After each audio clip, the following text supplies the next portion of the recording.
আপনাদের এলাকায় হয়তো বা মাঝে মধ্যে কারেন্ট যায়, কিন্তু আমাদের এলাকায় মাঝে মধ্যে কারেন্ট আসে। হ্যালো ভিউয়ার্স, আসসালামু আলাইকুম। আপনারা সবাই কেমন আছেন? তো গতকাল রাত্রে ঠিকমতো কারেন্ট না থাকায় বাচ্চারা ঠিকমতো ঘুমোতে পারেনি, আর সকাল সকাল দেখেন উঠতে পারেনি। আর এদিক দিয়ে স্কুল বাস এসে চলে গিয়েছে, মানে মিস করেছে আমার ছেলে।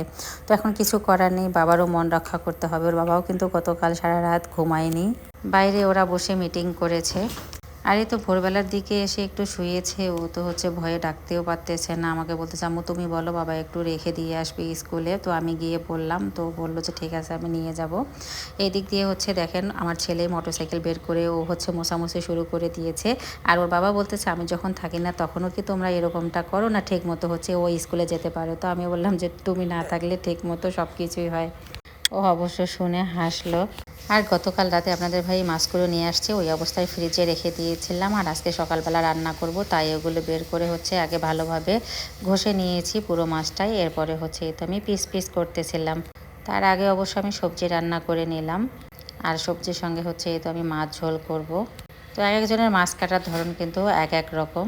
যেমন আমার শ্বশুরবাড়িতে মানে আমার শাশুড়ি আম্মা যেভাবে মাছ কেটেছে ঠিক ওইভাবেই আমি মাছটা কাটার চেষ্টা করতেছি। আমার শাশুড়ি কিন্তু সামনে বসে আছে, আমাকে বলতেছে। আমার শ্বশুরবাড়ির মাছ কাটা আর আমার বাবার বাড়ির মাছ কাটা অনেক ডিফারেন্ট।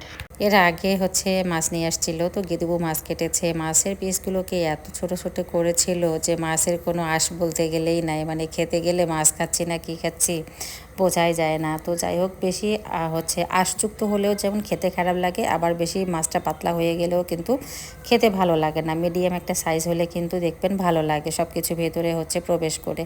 তো আপনাদের ভাই তাই বললো যে আজকে মাছের পিসগুলো আবার বেশি ছোট ছোট করিও না। তো আমি বললাম ঠিক আছে আজকে আমিই কাটবো। তো আমি বসে কাটতেছিলাম, আর আমার শাশুড়ি মাও কিন্তু সামনে বসেছিল, বলতেছে ঠিক আছে এভাবে এভাবে করে কাটেন। এর আগে অবশ্য আমি অনেক মাছ কেটেছি, মানে এখানে এসেই আমি কিন্তু মাছ কাটা শিখেছি আমার শ্বশুর বাড়িতে। বিশেষ করে আমার শাশুড়ি আম্মা অসুস্থ হওয়ার পর থেকেই কিন্তু আমি মাছ কাটি, আর যখন উনি সুস্থ ছিল তখন কিন্তু উনিই আমাকে মাছ কেটে দিত। তো এই দিক দিয়ে যেহেতু টাটকা মাছটা আমি এভাবে হাতে মাখিয়ে রান্না করব। তার আগে মাছগুলোকে কিন্তু সবগুলোকে কেটে ভালোভাবে পানি দিয়ে পরিষ্কার করে পানিটা ঝরিয়ে এরপরে আমি এতে প্যাকেটে করে করে রেখে দিচ্ছি। আর রক্ত মাখা মাছ মাংস ফ্রিজে না রাখাই বেস্ট, সব কিছু পরিষ্কার করে পানি ঝরিয়ে রাখতে পারলেই কিন্তু ভালো। পেঁয়াজ বাটা, জিরার গুঁড়ো, সরিষার গুঁড়ো, স্বাদমতো লবণ, হলুদের গুঁড়ো, মরিচের গুঁড়ো, তেল দিয়ে হাতে মাখিয়ে মাছগুলোকে তো রান্না করে নিলাম। কেমন লাগতেছে গাইস আমার রান্নাটা অবশ্যই জানাবেন, এবং নামানোর আগ দিয়ে কাঁচামরিচ কেটে দিলাম।